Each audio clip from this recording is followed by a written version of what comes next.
This podcast is brought to you in association with La Taverna Friuli, the definitive podcast on the wines of Friuli Venezia Giulia. La Taverna Friuli is a proud supporter of the Italian Wine Podcast. I'm host Wayne Young, and if you're a fan of the Italian Wine Podcast and want to take a deep dive into this fascinating wine region, visit latavernafriuli.com or wherever you get your pods.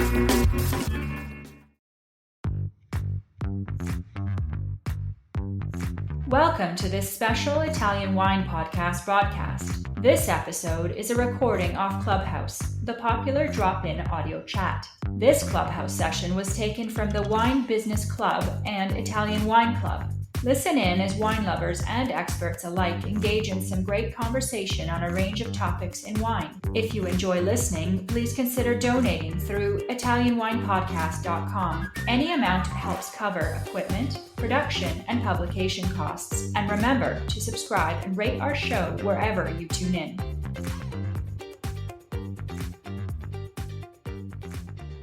Hi everyone, welcome to another installment of Clubhouse Ambassadors Corner in partnership with La Taverna Friuli with Wayne Young. So for today, since we've had Wayne for I think almost 6 episodes now, right? As I count. Three, since we've started doing the brought to you by, and I think we did 3 or 4 before that. So about 6 episodes. You might be right. That's really amazing. So I really enjoy co-moderating with Wayne. And so before we begin, I wanted you, Wayne, to talk more about La Taverna Friuli. Okay. Well, La Taverna Friuli is my podcast that I started doing as Clubhouses back in, I think, 2022 or 2000, maybe even 2021. Yeah, exactly. During the pandemic. You had just turned 39. Right. At that time, Moreno. That first episode that I did, it was his birthday the day before. Wow. So 2021. So we've been going for 3 years, almost 100 episodes. And like I said, I started with Clubhouses during the pandemic, and then I moved it into sort of a recorded podcast and started putting them up as a recorded podcast. And I kept doing Clubhouses for a while, but unfortunately the people who I was partnered with were very inflexible at the time as far as scheduling was concerned. So I decided to move on, and now I am in the Tasting Academy of Colli Orientali del Friuli, where I've been for the last 2 years. Okay. And and this is where they've given me my little home here in the corner of the Tasting Academy in Corno di Rosazzo. So that's La Taverna. I mean, it's an expression of my love for Friulian wines. I'm obviously not Italian. I'm an American expat living here in Friuli since 2002.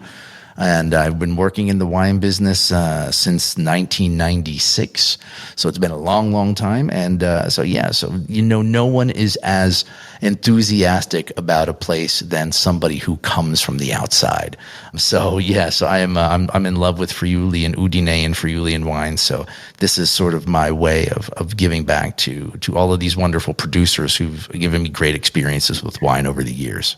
Yeah, that's an amazing story that you were able to carve your way I think you're really good in terms of communication, and I guess doing this podcast as well for La Taverna Friuli, as well as helping us on Italian Wine Podcast, is really something. So thank you so much for being part of us.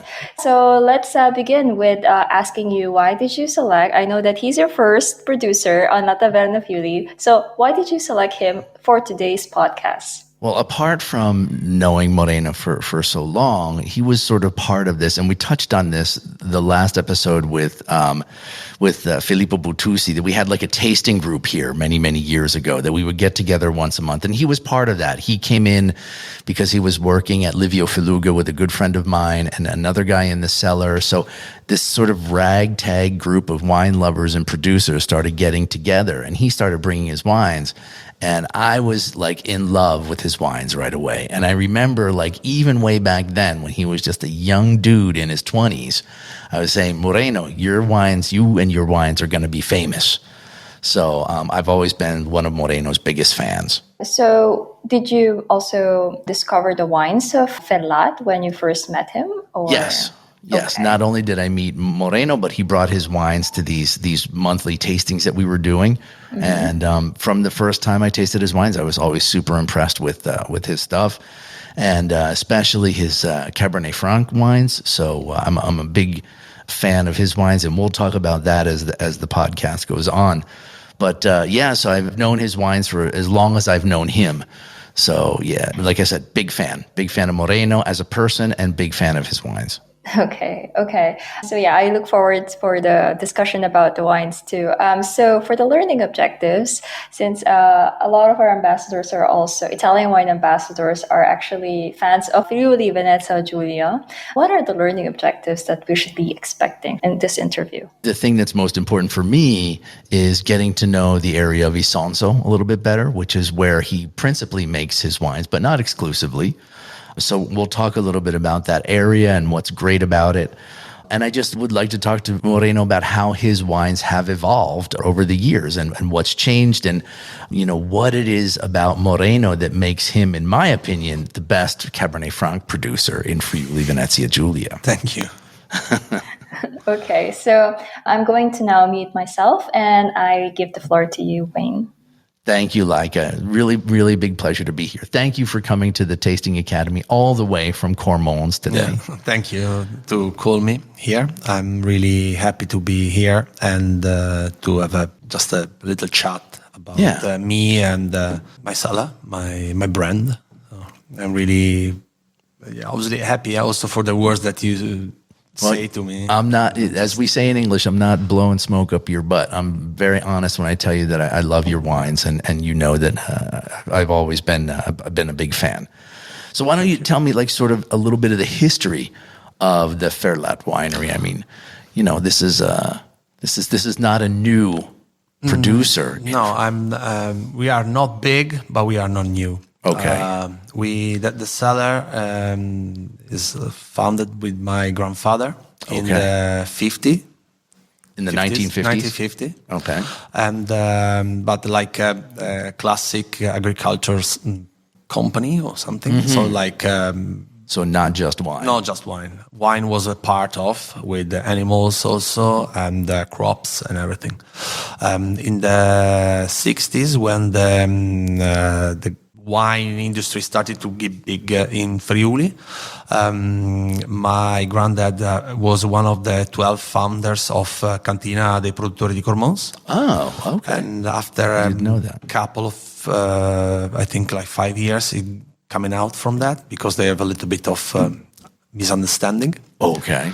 So it's coming out and starting to make wine for just other producers. So make grapes, make wine, and sell the wine like for other producers that bottling already in that time. Okay, or so like for bulk wine. Yeah, exactly, bulk wine. So after my granddad, the cellar passed to my dad. When my granddad can work more because he was a little bit ill, so was retired, and my dad bring in his experience in a cellar again. And in the 2000s, I was 18, and I decided to help my dad and coming in a cellar. And at that time, we decided to change the idea that we stopped to make, not stop, but we start to bottling the wines with our label. And so we decided also to change the approach that we have in a vineyard. Okay. So we're starting to be organic.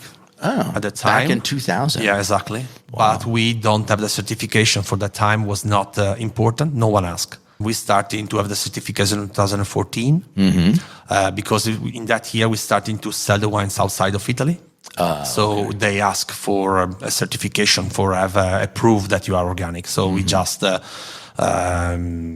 an certificator. Okay. So it's a guy that coming in and check that you are organic. So check the documents, go in the vineyards and check that everything was okay. Okay. So now we are turned 24 years of organic. Wow. Yeah. It's a long way. It's a long time. Yeah, exactly. And so in the 2000, we started to bottling, and till 2017, we make around 20,000 bottles a year. Okay. And 2017, I leave my job because in that period, after the graduation in university, I also working for myself and my dad. But I working with Livio Felluga in a cellar of Livio Felluga. Like literally right down the steep street from you. Yeah, exactly. Like 400 meters, 500 meters from the house. Yeah, from the cellar. So in 2017, I decided to bring the part of the cellar of my dad. And I find a business partner that is Federica. Okay. So we are all friends, and we decide to have a joint venture. Okay, sure. Partnership. Partnership. She come in the cellar, so I bring the part of my dad. She bring another part, and now we are the co-owners of Ferlat winery. Well, as growing up, you said you started when you were like 18, helping out your dad. Yeah. Before I was helping, but I was not just helping, but not really decide nothing. When I was 18, I started to have my tanks to do my wine. Okay. That was the idea that here. So you actually went in and said, okay, I want to do some of my own stuff, Dad. Exactly. Can I put aside a tank for me so I can do my own thing? That was the idea, for just try to have some little vinification on my way. Okay. Not just the classic vinification that my dad doing. Right. So I tried to do something different because the idea was going a bottle, so I tried to do something different. So didn't you, I think you told the story one time about how you said you wanted to do something and your dad said you were crazy. And then you did it and he tasted it and he was like, okay, and it's all yours now. It's all you. Yeah, it's happened when I started to use the technique that my granddad uses, so the alzata di cappello, so the old way to make the wines when you have a vertical press. So you have like a little skin contact, because so that the skin's coming a little bit loose, you can take out the juice quickly and easily. So the idea started to make a Friulano with the skin contact. And my dad don't want to do that because he say is like old technique doesn't work very well. For the new era of white wines in Friuli or in Italy. So I try to do that because I have some friends that make it already, and they have the same years before me. They just starting to do that. I have a good friend like Radicon. Okay. Sasha is you're one good of my friends best with Sasha. Yeah. So I test the wines from his dad and him. So I just try to understand why, maybe not longer like him, but why not another point of view of the skin contact. So on the maturation. So I was starting to do a Friulano with that, and after a couple of years, so we go in the barrel and everything. We tested, and in a blind testing, and my dad say, "Okay, I like this wine. What is this?" And I say, "It's the wine that I make it." And so he understand that can be another way. And so from that we starting a little way to change a little bit and try to make our way to make the wines. But it's not our in reality. It's just the historical way that in Friuli, when you have a vertical press, you do it. So it's just something coming from the past. The way that it was done. You were just bringing back the traditional way. Exactly. Were you always interested in getting involved in the winery? Was that something that always interested you? Yeah. I study high school was in enology. So I make 6 years in Cividale, and after I do the graduation in university after 3 years in Udine. So that's what all enology. Yeah, all enology. The idea in the starting was to make maybe the consultant. Sorry. Yeah. And but for now, it's not what I do. I prefer to focus on myself for now. But it's a door that I want to leave open. So if I can find some guys that can have interest to just explore my idea or something, I can. Why not? Something I think you should do. Absolutely. Yeah. So you always had this desire to sort of get into the wine business with your dad. Yeah. It's just, never wanted to be an engineer or a pilot or something. Sometimes I say that I don't know if I can do other things than wine. Okay. So I'm just because in reality I don't make other jobs. I work in a vineyard or in a cellar. That's it. And I work only for that. So no, in reality I wasn't focused on that. So just I really like it. And you had some experiences outside of Italy as well. I have 2 experiences in Italy outside of Friuli. I work in Tuscany, in Chianti Classico, in Castellino in Chianti. Okay. I have an harvest there, and I have a harvest in Sicily, in Marsala area. Wow.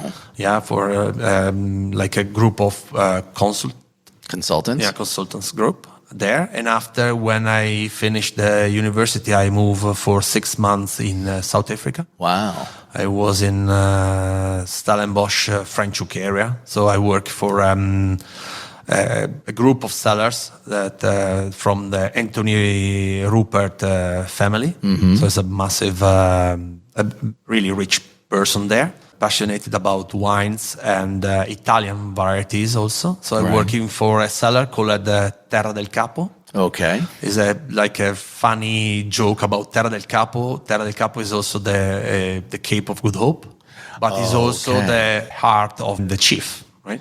The land of the chief. Oh, okay. The land of the boss. Yeah, of the boss, yeah. Okay. And there we make only Italian varieties, white and red. For that I was there because they called me for make Pinot Grigio in that area. They thinking is Friulano or Trentino, Italian variety, but I don't know, it's international in reality.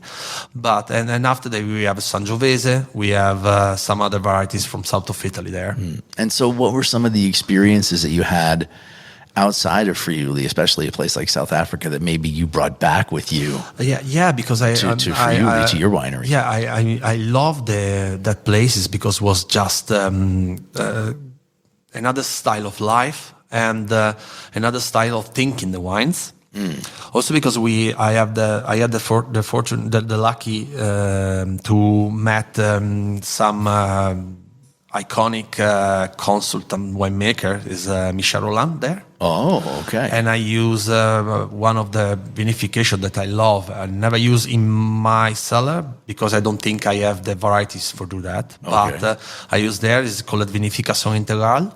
Okay. So it's like you put the berries, you just have the stem, and the berries go straight to the barrel. Okay. And after you just put the barrel and round the punch downs, the pump overs, or make spin in the barrels. Oh, okay. So the grapes go the berries go straight away inside, and you just have a long maturation with the berries inside there. And wow. So it's a different way. And it was 2007 when it was there, and it was no one knowing this type of vinification in Italy. Okay. So I try to bring it in Livio Felluga, and they don't bring it in straight away. But in a couple of years, they just try it. And now I think they use a lot there. Okay. So I'm really happy to be a pioneer of that. So you took it from Michel Roland, and Livio Felluga took it from you. No, I can't say that because I explained the stuff. They obviously have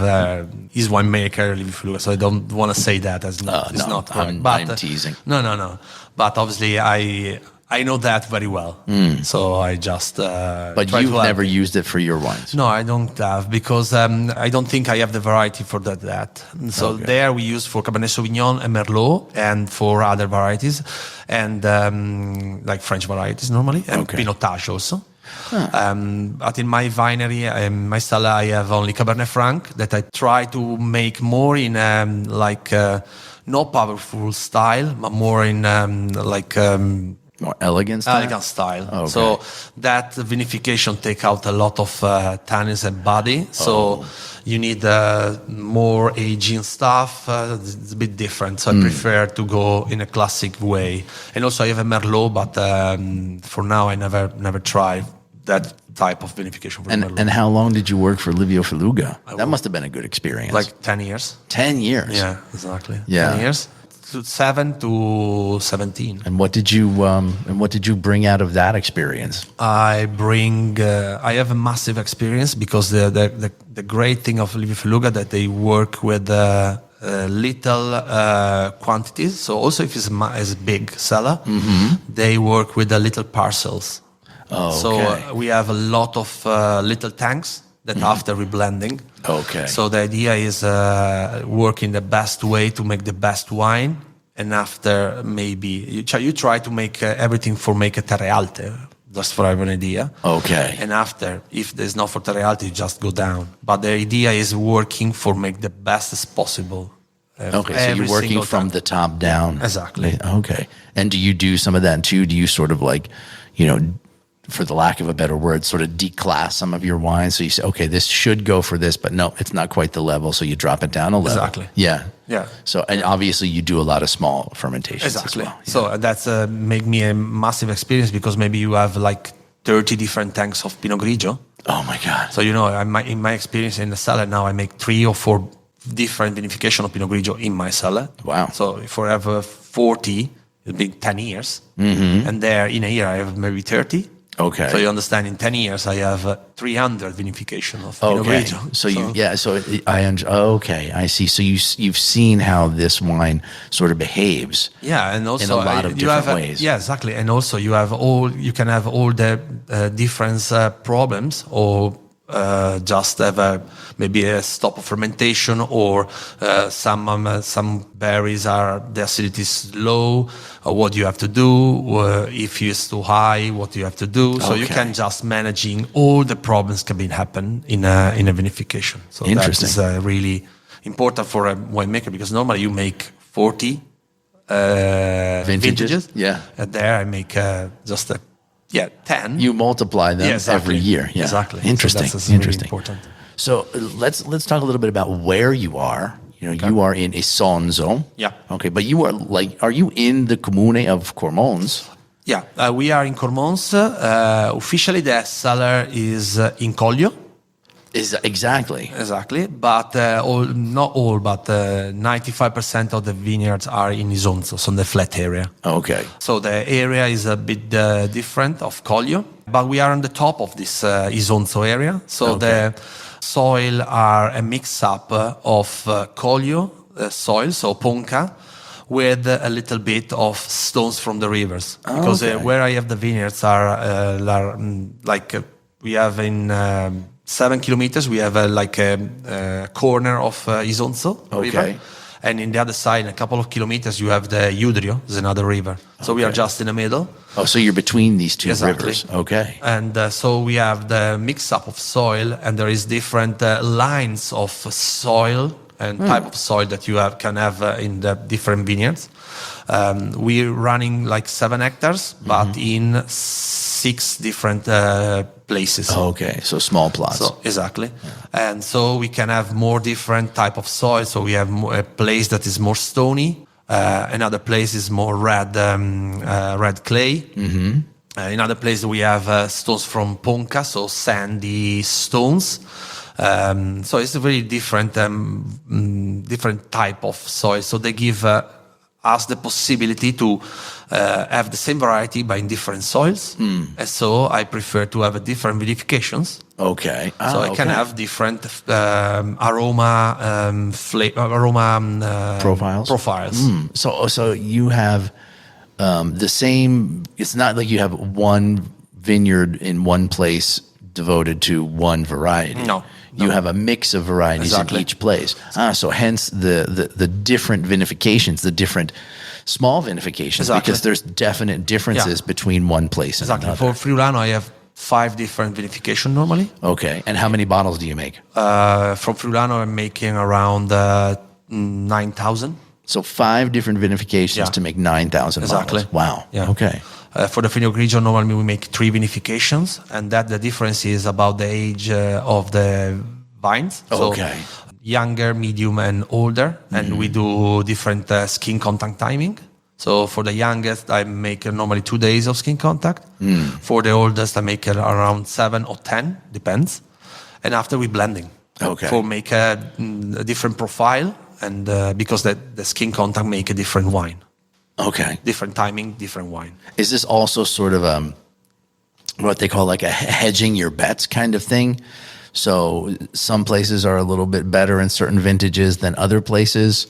So if you have a wetter vintage, that vineyard does better. If you have a drier vintage, another vineyard does better. Yeah, that helps. Yeah, that helps because obviously normally old vines resist better with dry weather. Okay. Because their roots are definitely more on the down in the soil, deeper in the soil. The youngest are maybe a little bit better in the fresh vintages.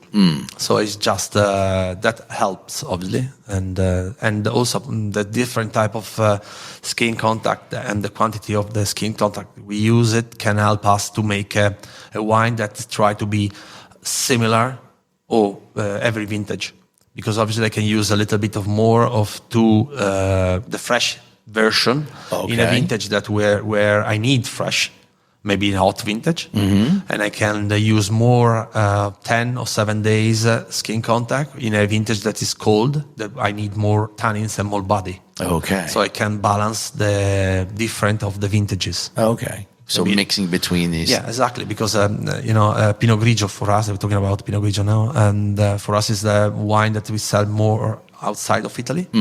And, the importers, sometimes they just order without testing the wine vintages to vintages. Okay. So it's help the guy that sell our wines to have a balance about the vintages can be nice for him, because he can just remember what he has the year before, and the wine that's coming is different, but not so different. Okay. But you obviously make two different kinds of Pinot Grigio. No, we make only skin contact long. Oh, you only make the PG Rosa? Yeah, I make only PG Rosa. So you don't make a white version of Pinot Grigio? We never make it.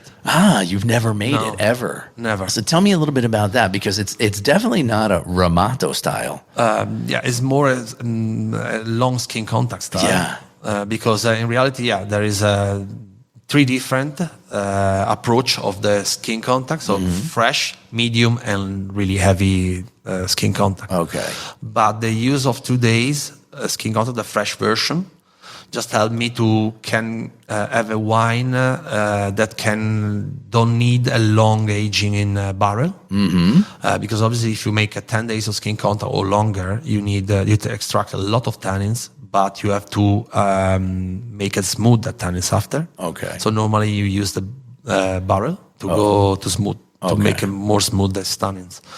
Using the 2 days of skin contact helped me to cut a little bit down the tannins, so I can go out and sprinkle after the harvest. Oh, okay. So this comes out the next year. Yeah, this coming out normally in spring. Okay. Because for us, this Pinot Grigio is like a summery wine. It's like when I see the picture of this wine, for me is always like a pool or a seaside.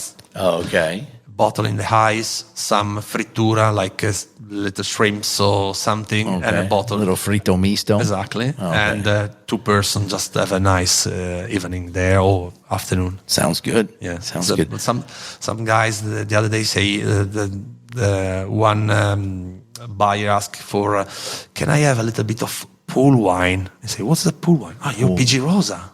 Pool wine. Okay. Well, some people don't live close to the sea, so they have the pool, and they got to deal with that. Exactly. So, okay, cool. So what else is great about Isonzo? I mean, it's not hilly, so it's a flat area. So are you always sort of, and this could be literal and also figurative, like sort of in the shadow of Cormons, since it's the hill that's right sort of basically behind your house? So what's great about Isonzo, maybe that Collio, Cormons, obviously, doesn't really have? I think the Isonzo because it's a flat area, in front of the Isonzo like in 20k you have the seaside or the Adriatic Sea, and there is nothing in the front, just a little hill that's Medea that has a hill there, but it's nothing, no hills, nothing to stop the wind. So it's nice because you have a wind from the seaside coming up. And I think they make and there is no really heavy sun like in a Collio. Normally Collio has more, the wines are more body because are exposed in Cormons like east to west, so it's completely in the south. No, most of them. So you have really wines that take the sun every day, a lot of sun in the summer, and so they come in normally a little bit more powerful. They maybe their nose coming a little bit more less finesse. Okay. And I think in Isonzo you have more the freshness and the finesse that you don't have in Collio. Okay. So it's more balanced wines normally. The alcohol never go really, really high. Okay. So for this type in the market can be nice, better, because the people try to drink less alcoholic wines normally. Okay. So I think that can be the nice stuff of Isonzo. So more powerful in the nose, more finesse, more aromatic style. Okay. Then Collio, you just lose a little bit because the temperature is too high. Are too high. And you mentioned before also there's some red soils in Isonzo. Yeah, there is some areas that's called the Ferretti. Okay. So there is like full of iron in the soil, so it's really red, and that is great for the.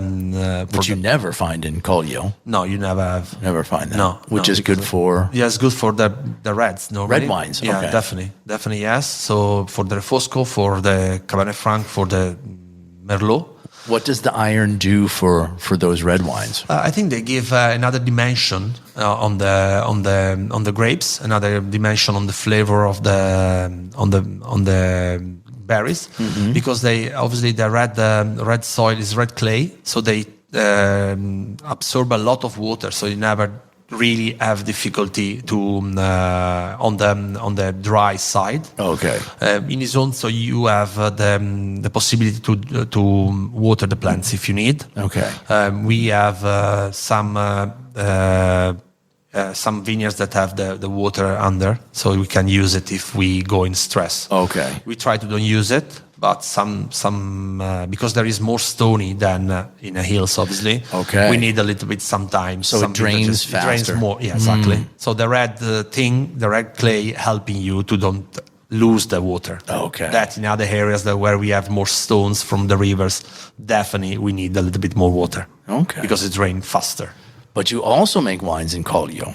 We have a little parcel in Collio. There's like 3,000 meters, so it's really small. We make one Collio Bianco. Okay, which is a blend? It's a blend of two varieties. It's Pinot Bianco, plus a little bit of Friulano. Okay. It's a vineyard that we started to use and rent in 2019, the first vintage. Before was used from other sellers, and but it's a great piece of land. And the great thing is also that is from the 1974, so it's already old. So you have some old vines in there. Exactly. Okay. So the quality is so high, and I love that wine and that grapes coming out from there, because the exposition is from one side is full sunny, so is east to west, completely on the sun, and so in the south. Okay, and the other facing south. Exactly. Okay. And the other exposition is in cold, because it's in north. So the great thing is in the side you have really hot, and grapes are coming really yellow, and they have a great sugar quantity and maybe less acidity, but the other side still fresh. So the balance of that, they gave me a great balanced wine, and a wine that can have a long aging potential. Okay. So we make this wine from 2019, and I was surprised at first vintage, because obviously I see the vineyard, I know where's the vineyard and everything, but I never use that grapes. So normally the first vintage is just for understand what I can do.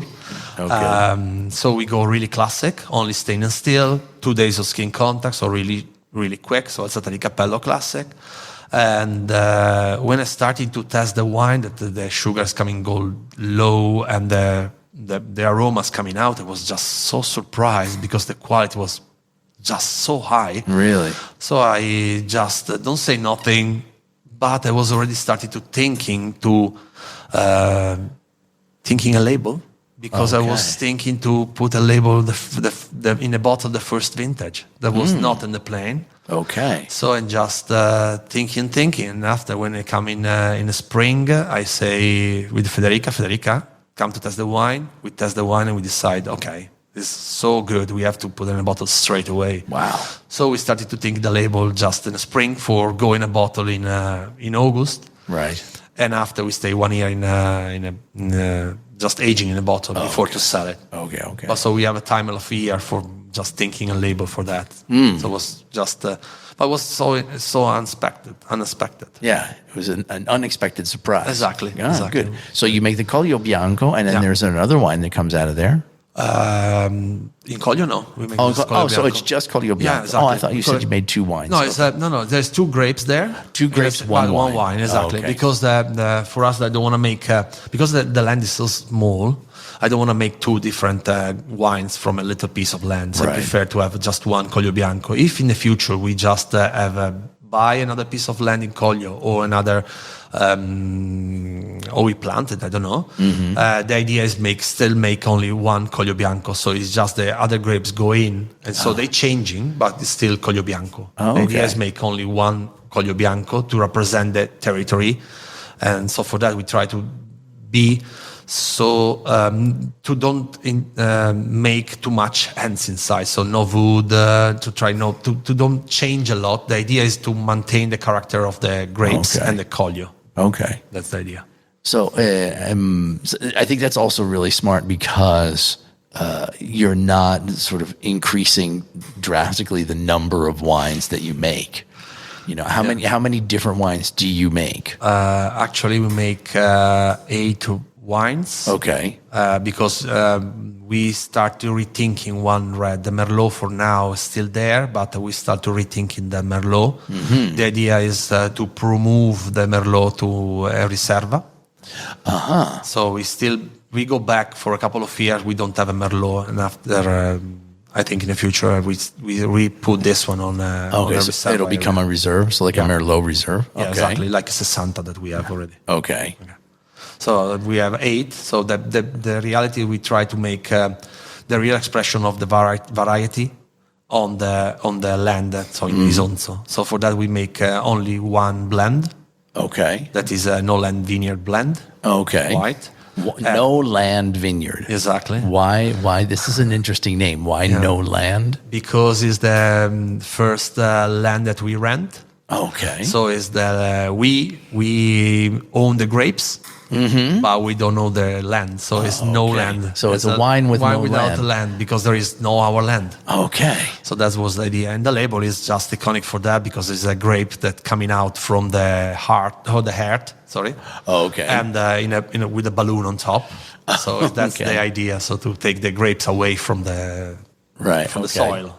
So you have, and this blend is what? A blend of Friulano, Ribolla Gialla, and Chardonnay. Okay.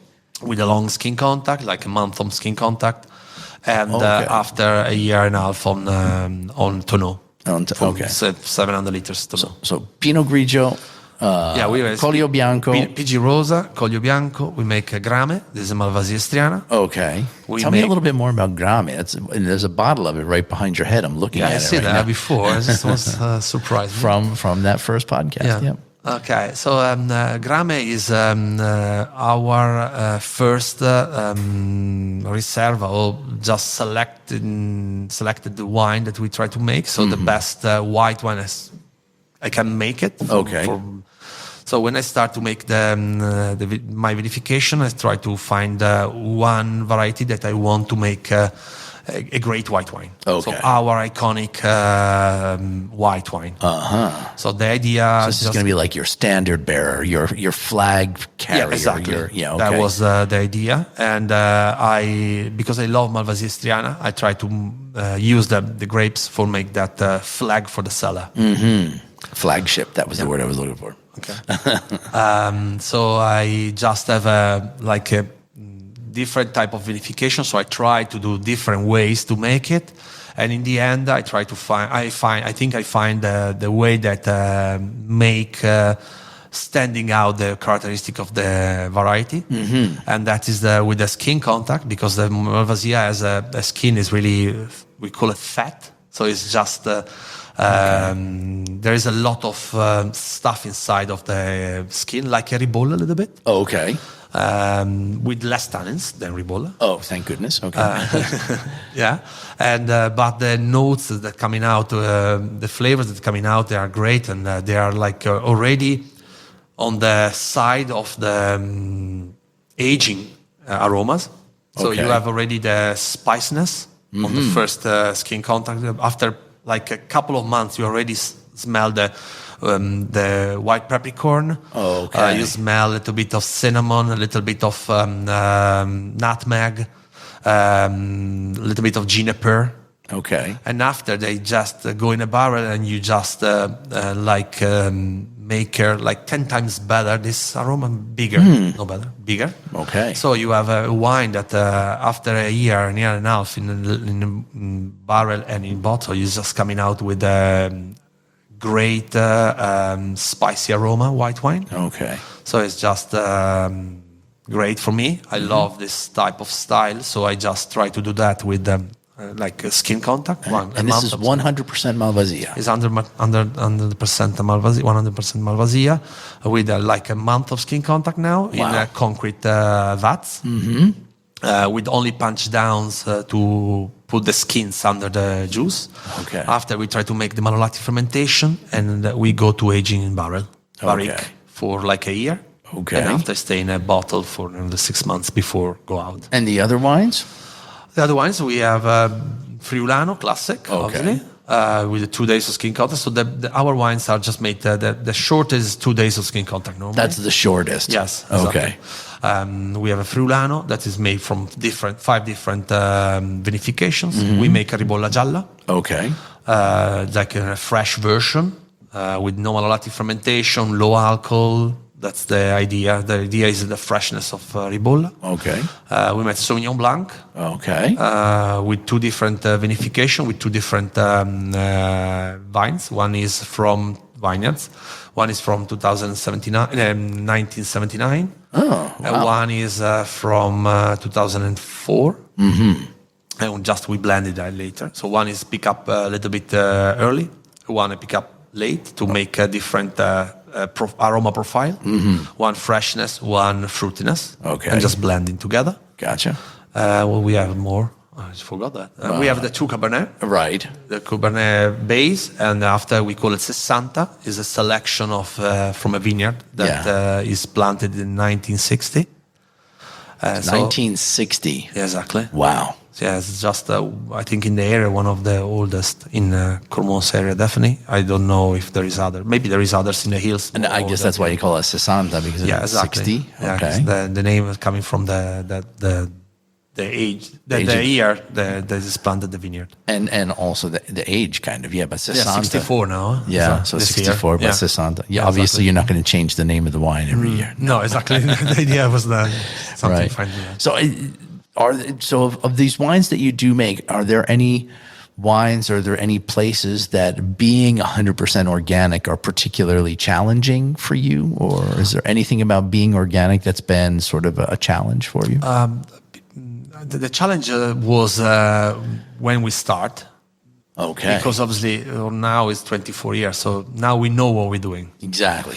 Yeah. But when we start, we have to just have an approach, completely different approach. And so we find some difficulties in starting. Okay. But you have to learn. So we just ask other people to help us. So we work with D.O.C. Per le uve.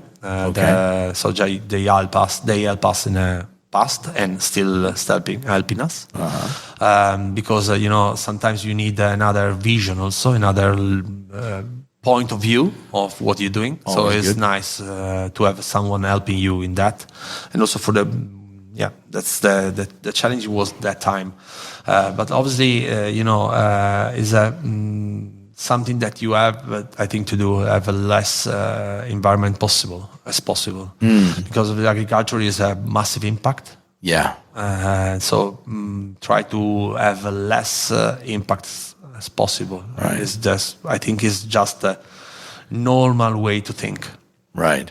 The right way to think. So apart from the obvious environmental impact or lessening the environmental impact, is there something that you noticed in the way the grapes or the wine became after you went organic? Did something change about the profiles of the wine, the grapes and the wines, or is it just the environmental impact that for you is the biggest thing? I can say that because when I started to change the past to organic, we also change the type of agriculture that we make, because before we make bulk wines. Okay. So we have massive production. Okay. After we go to cut down the production because we need to go in a bottle. So the quality have to be improved. Much higher, yeah. Much higher. So I think there is a difference, but I don't know if it's because I am coming organic or because I just changed the type of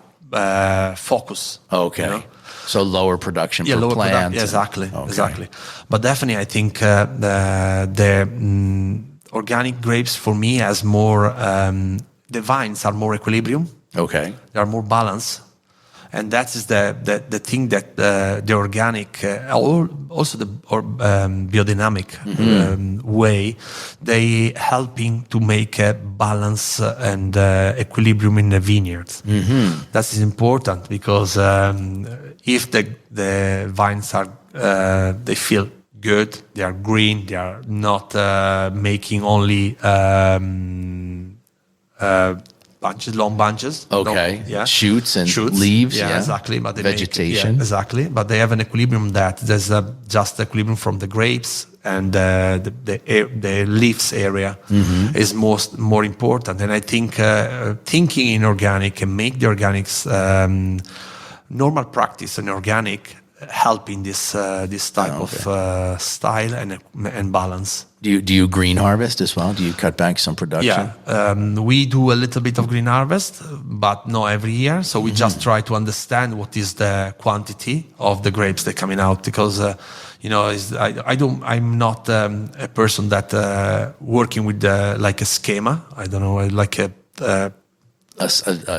white way, all the same way. I'm not. I don't have a rigid system. Exactly. Every year, I just prefer to check what's happened, check how the vintage is, and moving from there to have an answer. Okay. So check what's happened, answer. So we need less grapes. We do it. We don't need it because the season is great. We don't take it down. Okay. It's just because sense. I say the balance is the way that make great wines for me. Okay. So of all of these wines that we've talked about, which one for you represents the Ferlat winery? I have two, obviously. Two, okay. One for the white, that is the Gramen that we talked before. Right. So the I understood your enthusiasm for that wine. And the other one, I think, is the 60. Okay. The Cabernet Franc, because I really love Cabernet Franc. And so I just starting to understand the right way to make a Cabernet Franc in Friuli. Mm-hmm. And the idea is try to make the best Cabernet Franc I can make. And if it's possible, one of the best in the world. I know that's a big goal, but exactly. You're getting there. You're getting there. Obviously, you have to. Why Cabernet Franc? Cabernet Franc is such a difficult grape variety. Because I think I think it is more elegant than the people thinking. The people thinking in Friuli, most of them they think is just greeny, horrible. Stinky wine. Yeah. I mean, especially that green, that very weedy element that is almost appreciated by people in Friuli. Exactly. Like it's almost like it's not really good Cabernet if it doesn't have that. Yeah. But you avoid that completely. Yeah, I try to, because in reality the variety don't has that green flavors if you don't pick up in the right moment, or you make too much production. Okay. Because that is always aromas coming out from when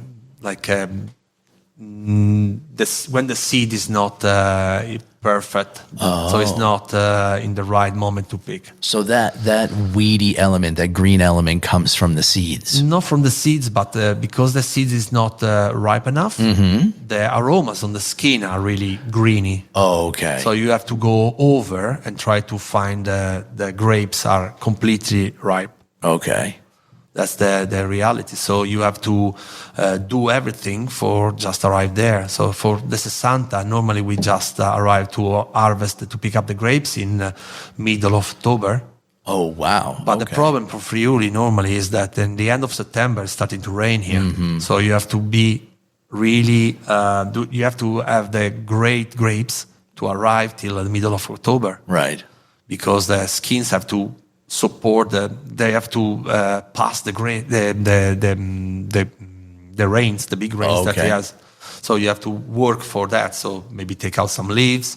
The quantity of grapes they are right, not too much, because that make a different to the aroma, to the basis of the aroma. So more grapes, green flavors. Right.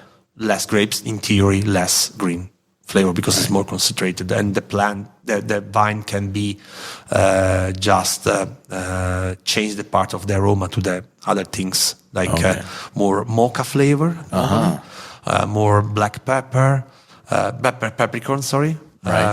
Like dark chocolate, right? That's type of aroma, or like we call it herbs for like make amaro. This is classic in Italy. Yeah. Like balsamic herbs. That's the aromas. I remember it wasn't long ago when I was talking to someone, and they said, "Oh, we went to La Subida." And the sommelier recommended this most amazing Cabernet Franc. And I said, stop. And I went into my phone and I found a picture of your wine. I said, was it that one? And I showed him a picture of 60. And he was like, yeah. So I was like, yeah, of course. It's got to be Moreno 60 because no, for me, it is by far the best Cabernet Franc in Friuli. Thank you. And I've said that to everybody. Thanks. I'll put that on record right now. Thanks so your 60 really is an exceptional. And I hope you enter into that upper echelon of the world's greatest Cabernet Franc. Thanks. As well, I try to fight for that. As obviously Loire Valley is just the focus for my idea. Right. So obviously we try to work for arrive there. So I have a. Have you ever been up there? Never been there. No. Would you want to go? I want to go, and I drink a lot of Loire Cabernet Franc. Okay. So I try to research.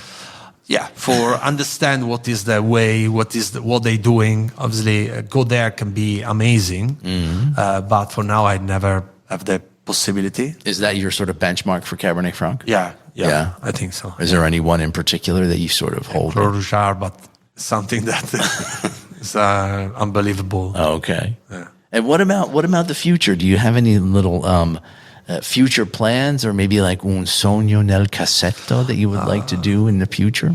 Yeah, just like I said before, just to make in the future I have a little bit time to help someone to make wines. Can be nice. Okay. Or maybe also another idea that I have when I'm really old and then we're retired. I think I wanna, if it's possible, a little piece of land in Lanzarote.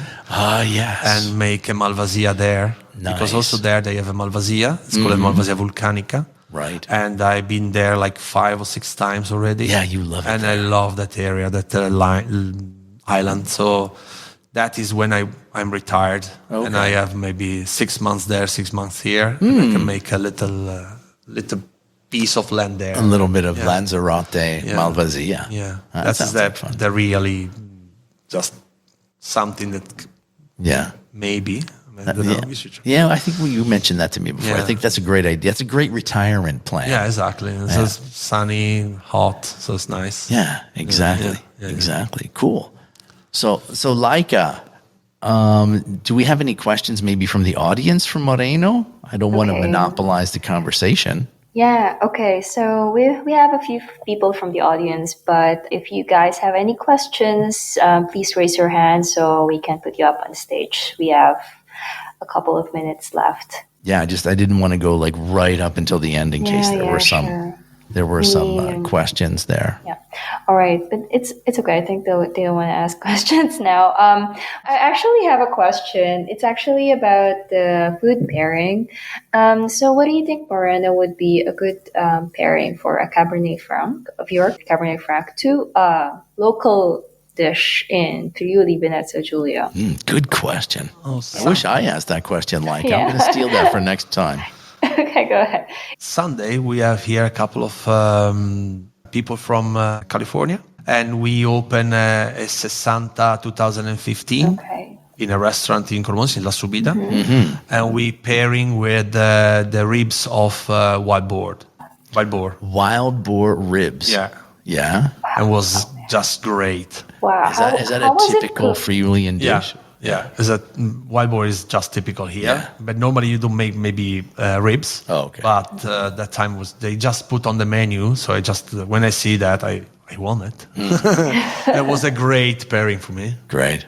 Yeah, that's amazing. I think at some point I went to a CC and I randomly saw a wild boar just crossing our path, and I'm like, what? You can just randomly see them everywhere. Oh, yeah. Yeah. Are they a problem for you in the vineyards? For now, no. Okay. I know where they pass normally because they moving from the hills to the rivers to drinking in the summer. Of course. So I know where they pass because you can see the roads they use it normally. So we are lucky for now. We don't have any problem. But I know there is a lot of problems in some other areas. So for the vineyards, they just destroy everything. That's the reality. Yeah, they're very strong. Anyway, so this room is recorded. So if they have any questions, they can also send it through info@italianwinepodcast.com. So it reaches. So actually, this time is actually a good time for people from the US to listen to. But then it's recorded. So we have a lot of people who from all over the world. So now it's really late from Asia. Yeah, they will definitely listen. And the Clubhouse Ambassadors Corner has been the favorite amongst all the daily show we have on Italian Wine Podcast. Nice. So yes, we have a lot of follow through with this show. So thank you so much for your time today. And yeah, that's it. All right. Thank you very much, Laika, always for having me on. And thank you, Moreno. My pleasure. For spending some time. My pleasure. And I'm really happy to have this conversation, this talk. Okay. All right, guys. Goodbye. And have a good evening, guys. Bye. Thanks, Laika. Thank you. Ciao. Thank you. Bye-bye. Listen to the Italian Wine Podcast wherever you get your podcasts. We're on SoundCloud, Apple Podcasts, Spotify, Himalaya FM, and more. Don't forget to subscribe and rate the show. If you enjoy listening, please consider donating through ItalianWinePodcast.com. Any amount helps cover equipment, production, and publication costs. Until next time, cin cin.